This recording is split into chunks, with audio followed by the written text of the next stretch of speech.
is unease and anger in Minneapolis this morning after an ICE agent shot and killed a woman. And we have to give you a warning here. The video you're about to see is graphic.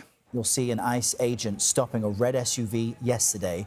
One tries to open the car door. The driver reverses and then pulls away. This is the ICE agent approaching the vehicle. There's the vehicle reversing. Now, the officer on the other side of the car, as the SUV pulls away, opens fire. The SUV then slams into a parked car. Officials say the woman killed was a U.S. citizen and not a target of the ICE operation. The White House is calling the shooting an act of self-defense against what they describe as domestic terrorism. But the Minneapolis mayor strongly rejected those claims during a news conference. They are already trying to spin this as an action of self-defense. Having seen the video of myself, I want to tell everybody directly, that is. This appears as an attempt to kill or to cause bodily harm to agents, an act of domestic terrorism. Our officer followed his training, did exactly what he's been taught to do in that situation, and took actions to defend himself. Now, the FBI and state officials are investigating the shooting. CBS Evening News anchor Tony DeCopel pressed President Trump's border czar, that's Tom Homan, last night on whether ICE was acting with excessive force. I'm not going to make a judgment call on one video when there's 100 videos out there. I wasn't on the scene. I'm not an officer that may have body cam video. I have not seen ICE act outside of policy. And if they are acting outside of policy, I'm not aware of it, there will be an investigation that will be held accountable. CBS News correspondent Ash-har Quraishi is in Minneapolis and can provide more on this story. Good morning, Ash-har. What happened exactly, specifically before the footage that we just witnessed? Good morning, Errol. Well, what you can see happening is that the vehicle was parked. It was sideways in the roadway, partially blocking, it appears, the roadway. You do see the driver passing, putting their hand out the window and asking people to continue to pass the line. At least twice we saw it.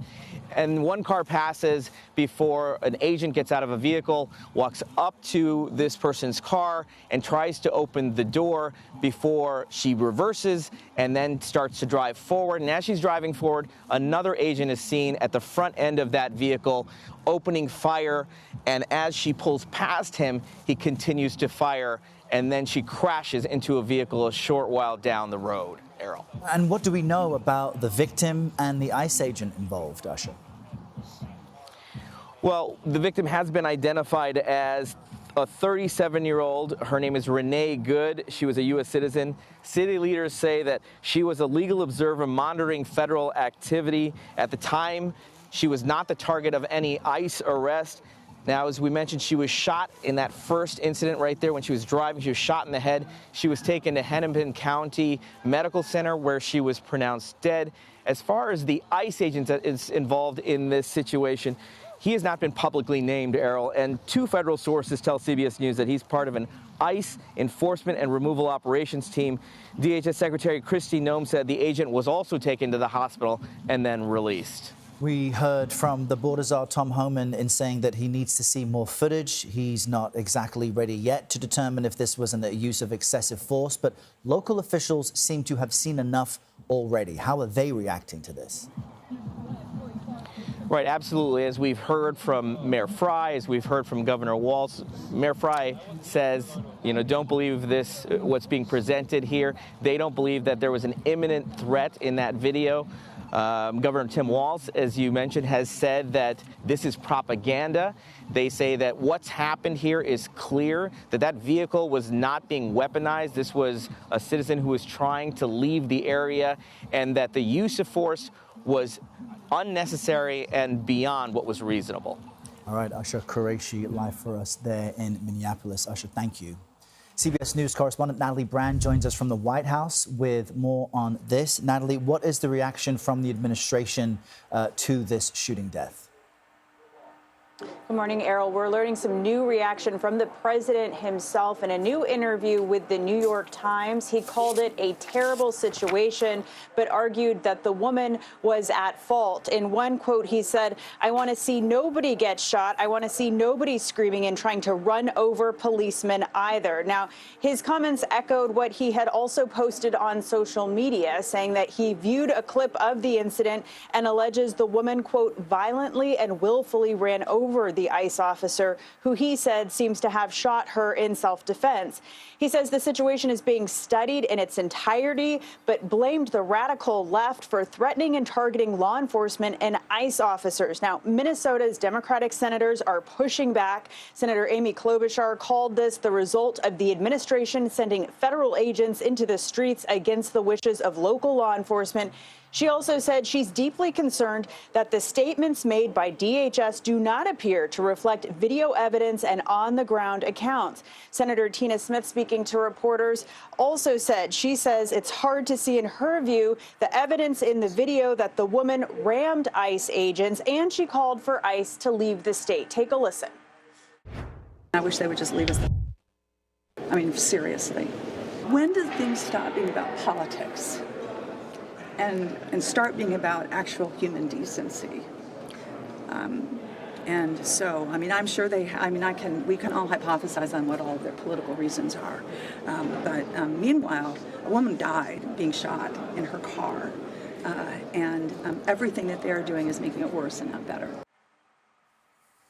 You can hear the emotion in her voice. There's also sharp divide between the state's Democrats and Republicans. Minnesota Republican Tom Emmer, the House Majority Whip, in a statement in part criticized elected officials who he said endangered ICE agents with, quote, hateful rhetoric. Now, the senators, they're calling for transparency and say they support the investigation by both federal and state authorities, Errol. All right, Natalie Brand with the latest there. Thank you very much. We now want to bring in attorney and legal analyst Joe Tamburino just to look at the legal implications here. Joe, good morning. As we've seen, local officials are just infuriated by this shooting death. We saw in the video, though, that the vehicle seemed to be moving away at the time that the ICE officer opened fire. Can the state even prosecute the ICE officer in this incident? Well, good morning, and thank you for having me on. Yes, technically the state could prosecute a federal official, but it would be very difficult. And in order to prosecute someone, you need to have probable cause, which means you need to have evidence. And the evidence in this investigation will be controlled by federal authorities. It is primarily a federal investigation. And there are so many rules about the federal government sharing information with local officials. It's not as easy as people think. So if the federal authorities continue on this investigation, it is not as simple as simply giving the evidence to the state and the state to prosecute.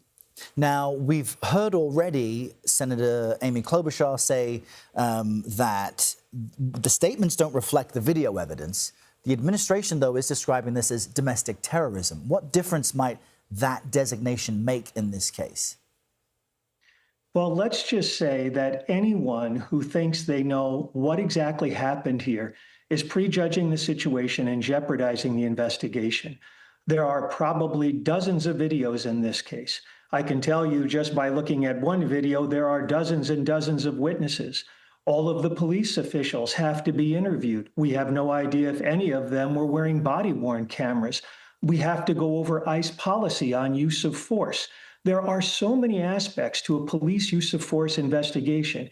It is not as simple as simply looking at a video and saying, I see this or I see that. So really, our elected officials, from feds all the way down to local officials, should be asking for calmness and patience. There is a process that must happen in this case. Yeah, and that patience, Joe, as you know, is easier requested than received. What's the next key step then in this investigation, considering that ultimately the operation is meant to be about public safety? Well, the next step is going to be the actual federal investigation. I would imagine it will primarily be the FBI, but also the Department of Homeland Security. We've also heard that the BCA, that's called the Bureau of Criminal Apprehension in Minnesota, it's the state agency in Minnesota for criminal investigations, will be part of this. And they will go through in a routine way, investigating the case, meaning talking to all the police officers involved, gathering all video evidence, audio evidence, interviewing bystanders and other witnesses. They'll go through everything. And it's very important to understand what was going on before that first ICE police officer approached the vehicle. We need to understand why that was happening. Yeah, we're still in the first 24 hours of this incident. Much more to be learned. Joe Tamburino, thanks for being with us.